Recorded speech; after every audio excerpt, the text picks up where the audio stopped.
world. You are a light that's beautiful. I want more. I want all that's yours. The joy unspeakable that won't go away. Just enough strength to live for today. So I never have to worry about tomorrow will bring. Cause my faith is on solid rock. I'm counting on God. I'm counting on, I'm counting on God. I'm counting on, I'm counting on God. I'm counting on, I'm counting on God. I'm counting on, I'm counting on God.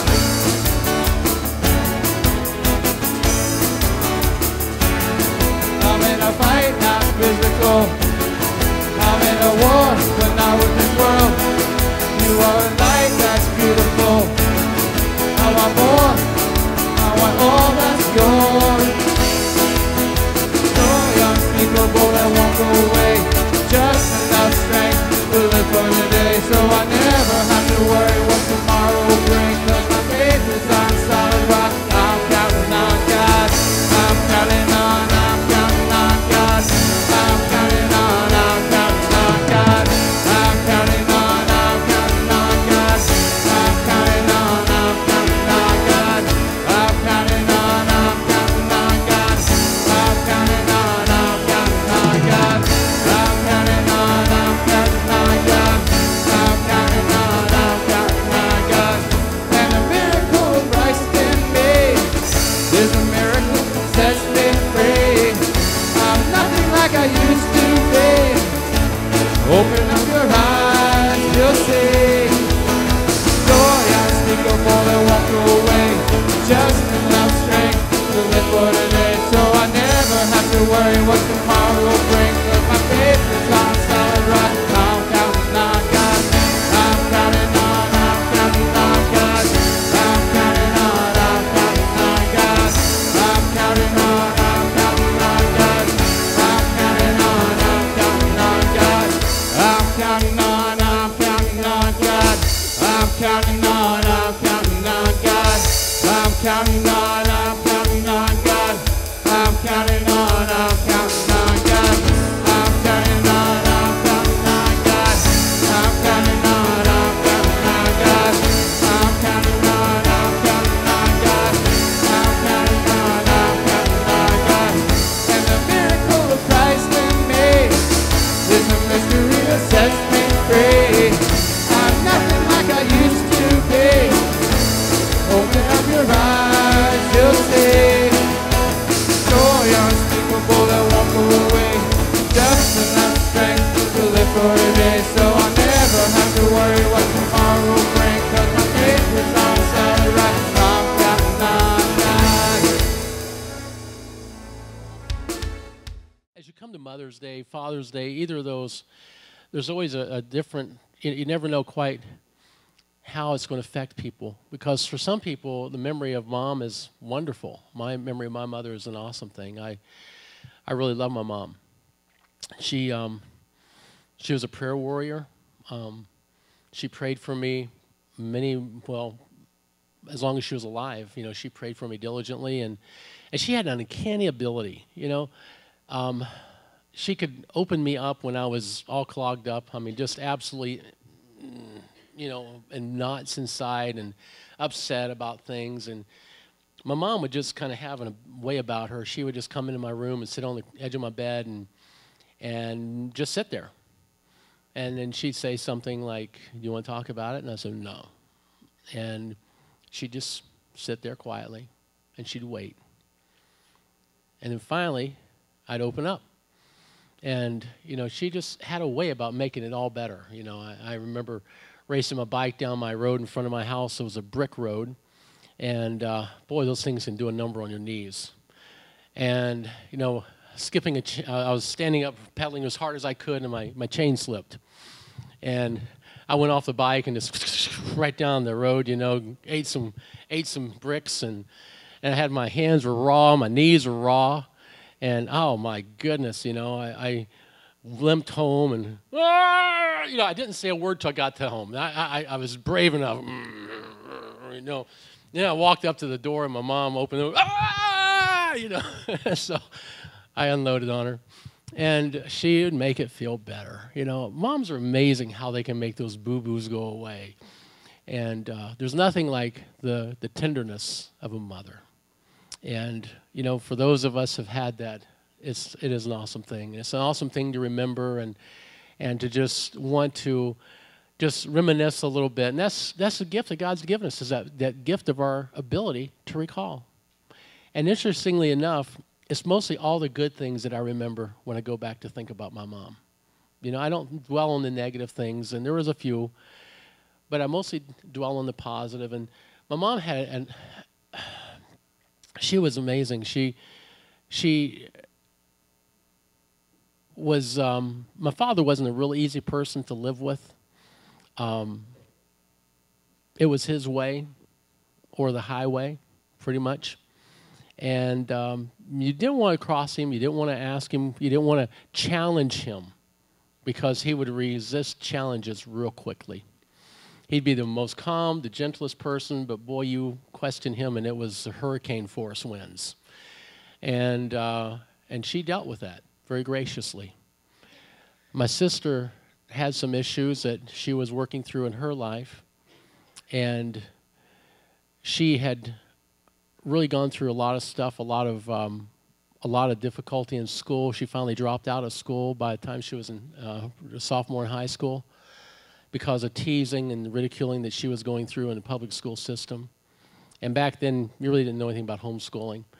But she became a part. She went to the workshop for the handicapped. She had a slight mental disability, birth problem, that she was born with an umbilical cord wrapped around her head, and oxygen was cut off, and it damaged her brain somewhat. But by the time she was in high school, she was very emotionally driven. And she would get so angry and just lose control. She'd cut herself, she'd mutilate herself, she'd beat herself, she'd do things, drop huge fence post on her foot to punish herself, self-punishment. And, you know, as I grew up with that environment, when she'd get hostile, I'd run. I'd leave the house, because that's what my mom said, I don't want to deal with you and her, and I'll leave. And so I'd have to leave the house. But she had a way of calming her. And that was a cross that she bore most all of her life. There was a period of time it got so bad, my sister could not stand for mother to be out of her sight. And so for 2 years, my mom never left the property. She very seldom ever walked outside. And she basically became a prisoner in her own house. Until finally my father called the authorities and had my sister taken to a mental institution where they got her on some medication. Then she came back home.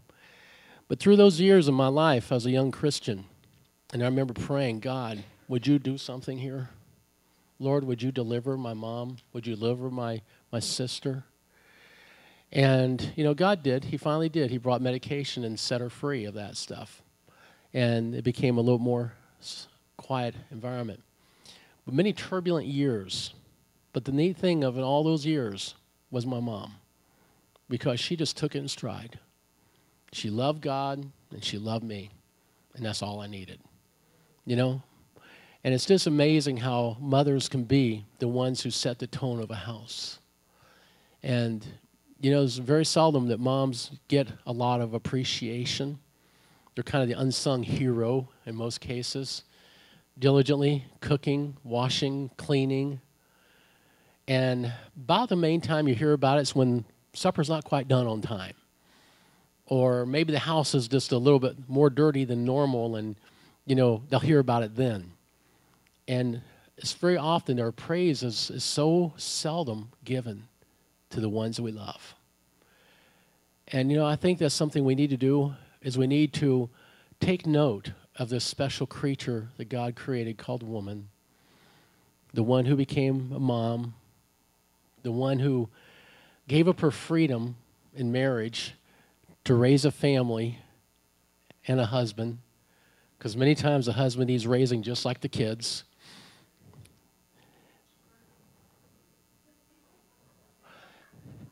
Thank God for their sense of humor and their unfailing love and their devotion and their sacrificial spirit. And to that, I just want to say thank you, moms. You're awesome creatures. You're awesome critters. God knew what he was doing when he made you. And you're such a blessing, such a blessing. And so I love you, Peg. You're an amazing woman. You're my greatest admirer. I'm your greatest admirer. And, you know, it's been fun because when we met, she is so shy. She was beyond shy. You could not get her in front of a group of people for whatever. I mean, I could get her up there. I could trick her into getting up there. But then she would just shake like a leaf in the wind, you know. And her voice was so quiet you couldn't hear. They turned up the microphone all the way and they still couldn't hear her. And she was so shy, you know.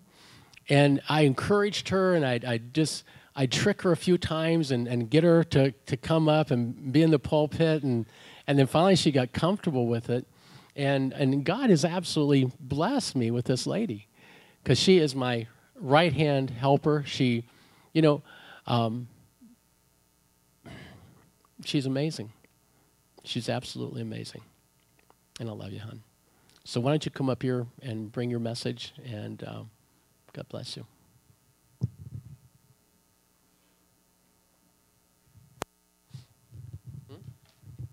I don't know. Figure it out. Hello? How long have we been married anyway? Somewhere over 35 years. 37. 37 years? Let me see. 73. Yeah, that's close enough. I don't know. We can do this to each other because we love one another. But, you know, we had an anniversary back in October.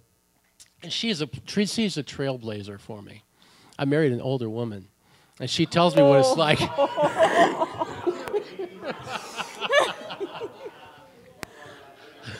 2.5 months.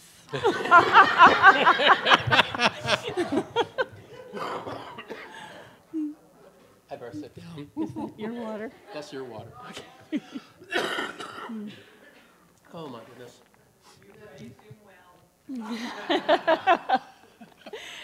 Oh, I was looking through my file, and I found a poem. And I'm going to wait until pray until after I read this poem. And it was a dear family member who lost a baby. And I know that Mother's Day can be a painful time, both to those that have had that special, special mom in our life, and they're no longer with us, and that hurts. And then there are moms that have had the pain of loss. And this person lost a baby. She was about 7 months pregnant, and the baby died in the womb. And I'd just like to read this poem that she wrote. She said, Jeremy died just before God brought him into this world, so fearfully and wonderfully made, quietly woven within. Then as quietly as he began, he slipped away, and a reminder so clearly that all of life is a gift, and his, like mine, is eternal. A very short life just within me.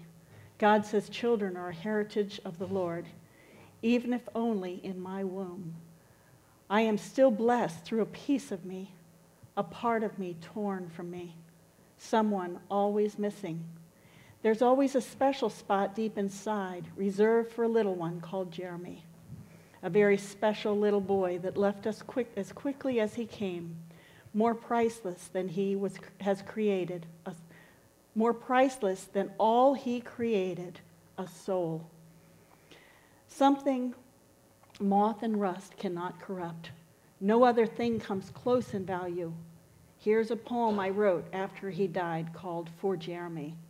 There was a little ray of sunshine took his place within our hearts, a breath of life and hope and love.